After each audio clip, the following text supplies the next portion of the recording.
श्रीपादराजं शरणं प्रपद्ये। सद्गुरुनाथ परमपिता परमात्मा श्री गोपाल बाबा महाराज की जय। शंकर भट्टांचे पुढे काय झाले? आज 30 ऑगस्ट 2023 श्रीपादांची आवडती राखी पौर्णिमा। श्रीपाद श्रीवल्लभ व सहोदरी श्री वासवी कन्यका परमेश्वरी कन्यकांबा माता तसेच महावतार बाबाजी व सहोदरी तारम्मा या दिव्य भावंडांच्या घटनांतून आज बहीण भावामधील पवित्र नात्याच्या दिवशी एक अद्भुत दुवा हाती लागला।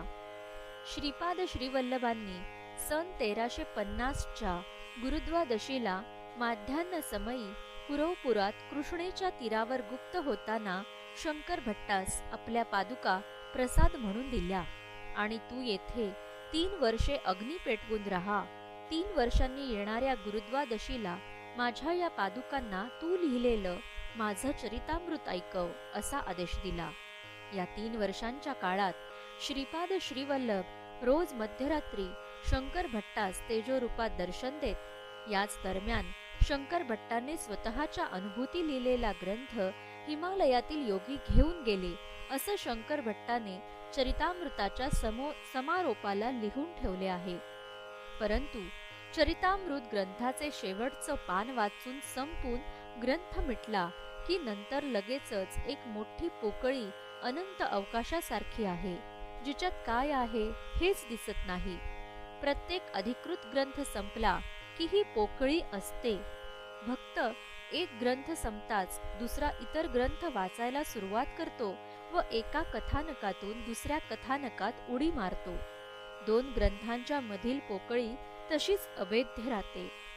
मागील वर्षी श्रीपादांनी रात्री दृष्टांतात पुरवपुरात रविदासाची दगडी बांधीव समाधी दाखवली। मग शंकर भट्टांचं काय? श्रीपाद सहवासात राहून प्रचंड उंची गाठल्यावर तो तर परत दक्षिण कर्नाटकात त्याच्या गावी परत जाणे अशक्य वाटत होतं। तसेच त्याच्याकडे असलेल्या श्रीपाद श्रीवल्लभांच्या प्रसाद पादुकांचे काय? श्रीपाद श्रीवल्लभ गुप्त झाले त्यावेळच्या अवतार समाप्ती क्षणांच्या त्या पादुका आहेत। त्या अशा सहजासहजी कुठेतरी सोडून किंवा कृष्णेत विसर्जित करून शंकर भट्ट निघून गेला असं होणं अशक्य आहे। श्रीपादांच्या बालपणापासूनच हिमालयाच्या विविध प्रांतातून महान योगी अवधूत त्यांच्या दर्शनाला पिठापुरात येत। पुरवपुरात देखील रात्रीच्या वेळी हिमालयातील योगी विमानाने येत। चरितामृत ग्रंथात पानोपानी अगदी सुरुवातीलाच व्याघ्रेश्वरांच्या उर्वशी कुंडापासून हिमालय चरितामृतात डोकावत राहतो। वयाच्या 16व्या वर्षी पिठापूर सोडल्यावर श्रीपाद श्रीवल्लभ बद्रिकाश्रमात जाऊन व्यास गुंफा नरनारायण गुंफा करत नेपाळ प्रांतात गेले। इतकं हे श्रीपादांचं व हिमालयाचं घट्ट नातं आहे। मग शंकर भट्ट पुरवपुरातून जाणार कुठे? तर हिमालयातच, आणि तेही बद्रिकाश्रमातील एखाद्या गुहेत। कारण शंकर भट्ट यानं चरितामृत ग्रंथ लिहिला आणि शंकर भट्टाचा उपयोग संपला असा मानवी दुष्ट व्यवहार श्रीपादांकडे नाही। शंकर भट्ट हा श्रीपादांच्या प्रत्येक अवतारात महत्वाच्या सेवेत आहे। कसे ते आता पाहू। नित्य 16 वर्षीय महावतार बाबाजी श्री गुरु बाबाजी म्हणजे मी हे श्रीपादांनी वेळोवेळी प्रतिपादन केले आहे। असे आहे तर अनायासे अंतःकरणात चित्र जनरेट होते की पळणीस्वामी हे श्री श्यामाचरण लाहिरी महाशय आहेत आणि हिमालयातील गुहांमध्ये वर्षानुवर्षे विना निद्रा राहणारे राम गोपाल महाराज हे शंकर भट्ट आहेत। शंकर भट्ट जरी जवळचा असला तरी तो स्टेप 2 वर आहे आणि पळणीस्वामी हे स्टेप 1 वर आहेत। व ही रचना हायरार्की कायमची आहे, प्रत्येक अवतारात आहे। सिद्धांतपाद म्हणजे सिद्ध महाराज आणि श्री रामचंद्र योगेश्वर हे कायमचे स्टेप 1 वर आहेत, तर नामधारक सायनदेव कवीश्वर रविदास इत्यादी नेहमीच स्टेप 2 वर आहेत। सगळेच स्टेप एकाच्याच पात्रतेचे आहेत, पण कार्य कर्तव्यानुरूप ही विभागणी आहे। आता वर जे लिहिलंय त्याला पुरावा देणं आवश्यक आहे। पुरावे 2 आहेत। पहिला पुरावा श्रीपाद श्रीवल्लभ संपूर्ण चरितामृत ग्रंथ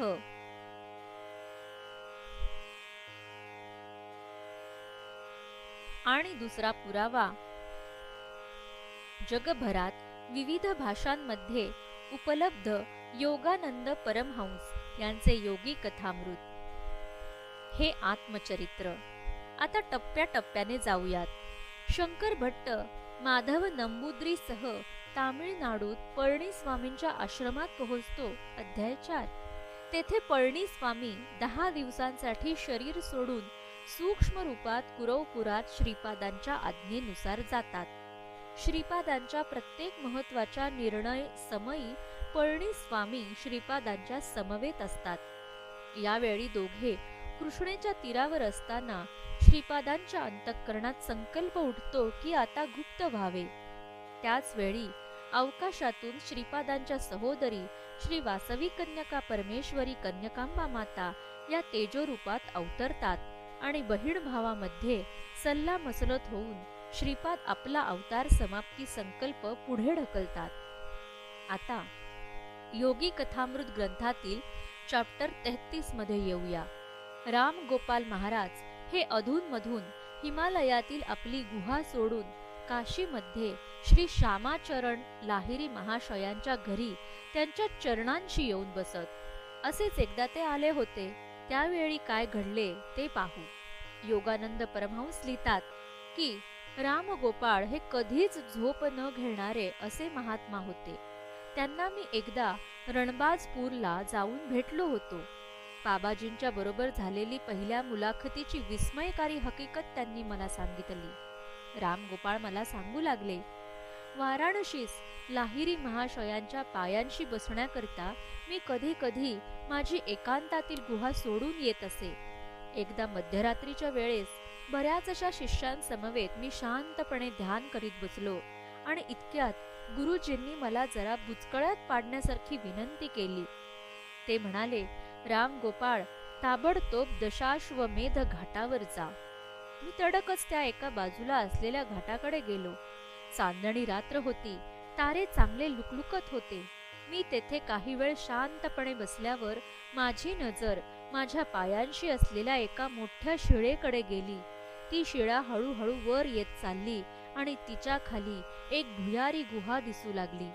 काही वेळाने शिळा वर वर यायची थांबली व निश्चल झाली. जणू काही अज्ञात अशा आधाराने तिला वरच्यावर धरून ठेवलेले होते आणि त्या भुयारातून एक तरुण सुवस्त्राभूषित आणि अत्यंत लावण्यवती स्त्री हवेत अधांतरी वर येऊ लागली. तिच्या भोवती एक सौम्य असे तेजोवलय होते. ती माझ्या पुढ्यात येऊन निश्चल अशी उभी राहिली. ती दिव्यानंदात तल्लीन होती. काही वेळाने शेवटी तिने हालचाल केली आणि मृदू आवाजाने ती माझ्याशी बोलू लागली. माझे नाव माताजी. मी बाबाजींची बहीण. मी त्यांना आणि लाहिरी महाशयांना माझ्या गुहेजवळ आज रात्री काही महत्वाच्या गोष्टी संबंधी बोलणे करण्याकरिता बोलावले आहे. एक धुसरसा प्रकाश गंगा नदीवर वेगाने पसरू लागला. तो चमत्कारिक असा प्रकाश पाण्यामध्येही परावर्तित होऊ लागला.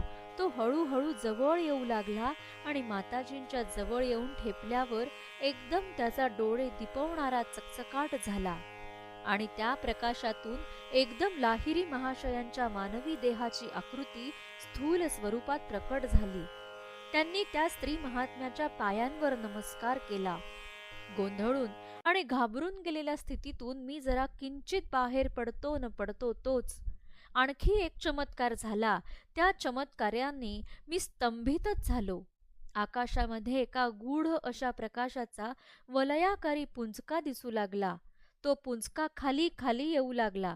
जसजसा तो जमिनीवर येऊ लागला तसे त्याने झंझावाताचे रूप धारण केले. त्या आवर्तामधून जिभांसारख्या ज्योती बाहेर येत होत्या. तो आवर्त शेवटी आम्ही बसलो होतो तेथपर्यंत येऊन ठेपला आणि त्यातून एक सुंदर तरुणाची शरीराकृती स्थूल रूपात प्रकट झाली आणि तो तरुण म्हणजे बाबाजी हे मी चटकन ओळखले. ते लाहिरी महाशयांसारखे दिसत होते.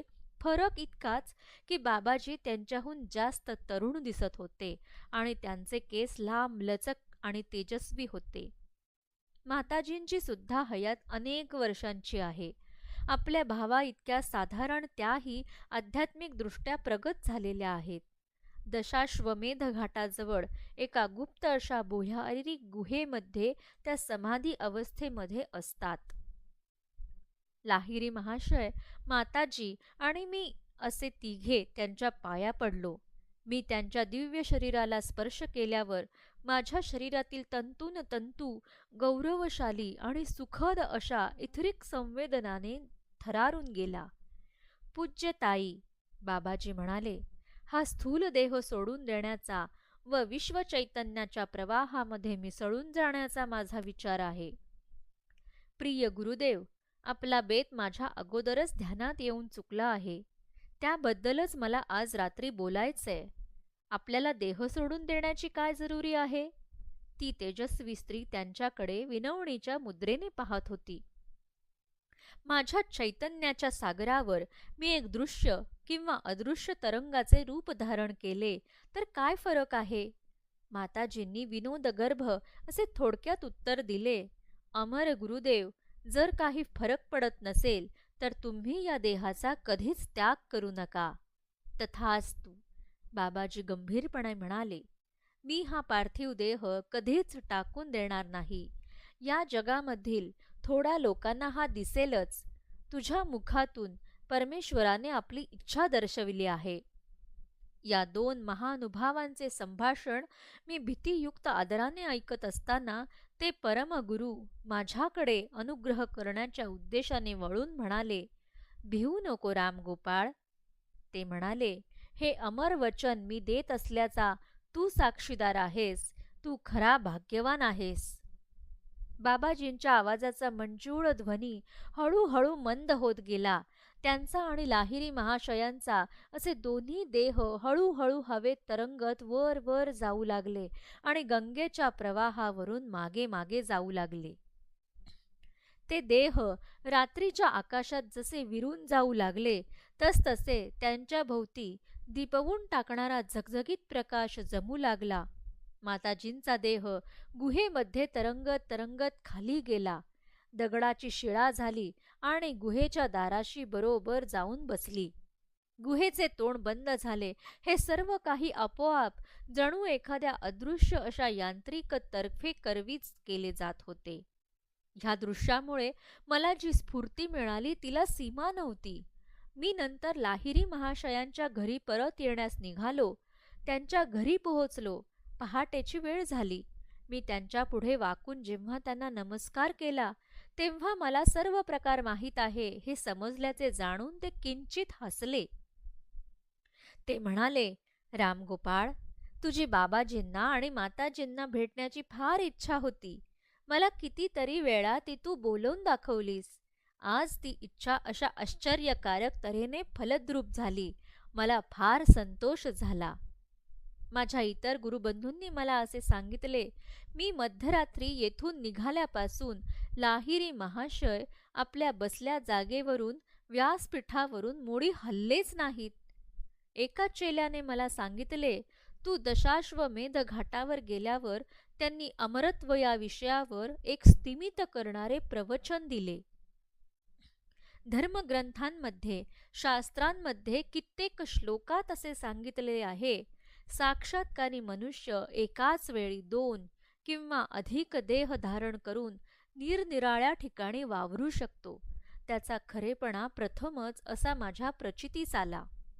रामगोपाळने आपली हकीकत संपवताना सांगितले, लाहिरी महाशयांनी मला नंतर ह्या पृथ्वी संबंधी परमेश्वराची काय गुप्त योजना आहे याबद्दल काही आध्यात्मिक मुद्दे समजावून सांगितले. या कल्पाच्या अवधीपर्यंत बाबाजींनी देह ठेवून द्यावा आणि त्याकरिता परमेश्वराने त्यांची निवड केली आहे. अनेक युगे येतील आणि जातील, परंतु अमर असे हे गुरुदेव शतकानुशतके विविध नाट्यप्रसंग पाहात पृथ्वीच्या रंगमंचावर सदैव वावरत राहतील. आता पुन्हा श्रीपाद श्रीवल्लभ संपूर्ण चरितामृताकडे वळू. तारम्मा बहीण आणि महावतार बाबाजी हे भाऊ हेच सहोदरी श्री वासवी कन्यका परमेश्वरी कन्यकांबा माता आणि भाऊ श्रीपाद श्रीवल्लभ आहेत. ग्रंथात हे नमूद आहे.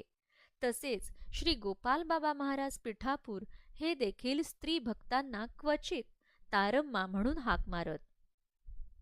अध्याय 4 मध्ये पळणीस्वामी, शंकर भट्ट आणि माधव नंबूद्री श्रीपादांच्या आज्ञेनुसार ध्यानात बसतात आणि नंतर पळणीस्वामी आणि माधव नंबूद्री आपल्या ध्यानातील अनुभूती सांगताना दोघेही श्रीपादांचे समवेत असल्याच्या कुरोपुरातील आणि पिठापुरातील अनुभूती सांगतात.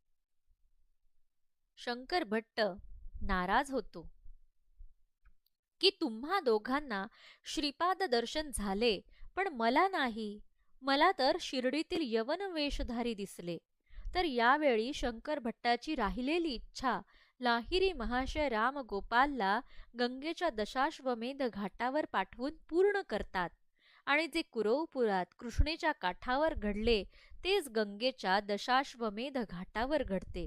आता श्रीपाद श्रीवल्लभ संपूर्ण चरितामृत ग्रंथातील अध्याय 8 मध्ये कानिपाकम येथे तिरुमलदास शंकर भट्टास काय सांगतात ते पहा.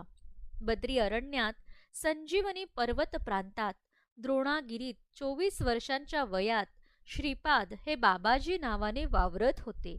नेपाळ, भूतान, मध्य प्रांतात कैवल्य शृंगमध्ये ते श्री विश्वेश्वर महाप्रभू रूपात वृद्ध अवस्थेत दर्शन देत. सध्या कुरोपूरमध्ये 16 वर्षांच्या बालयती रूपात दर्शन देत आहेत. ते एकाच समयी 3 रूपात दर्शन देतात. आद्य पराशक्ती श्री वासवी कन्यका परमेश्वरी ही बाबाजींच्या बहिणीच्या रूपात वावरते. ती दशाश्वमेध धारेच्या गुहेत होती. झाले ना 2 ग्रंथ आणि त्यातील घटना परफेक्ट टॅली. गुरु शिष्य रूपे क्रीडिसी तू असं नामधारक गुरुचरित्रातील अवतरणिकेत म्हणतात ते याचसाठी. साईबाबांना काशीमध्ये क्रियायोग देणारे श्यामाचरण लाहिरी महाशय आणि शिर्डीत साईबाबांचा प्रिय श्यामा रामगोपाल आणि साईबाबांचे गुरु गोपालराव वेंकुसा व तारम्मा तारम्मा म्हणणारे व महावतार बाबाजींच्या फोटोकडे पाहून मीच तो असं जवळच्या शिष्यास सांगणारे गोपाल बाबा अशा या एकाच साखळीतील कड्या आहेत. श्रीपाद श्रीवल्लभांना गुप्त होऊन 2023 साली 673 वर्ष व शंकर भट्टाचा ठाव ठिकाणा लागण्यास 670 वर्ष होत आहेत. हिराचंद गोपालचंद कोठारे. दिगंबरा दिगंबरा श्रीपाद वल्लभ दिगंबरा.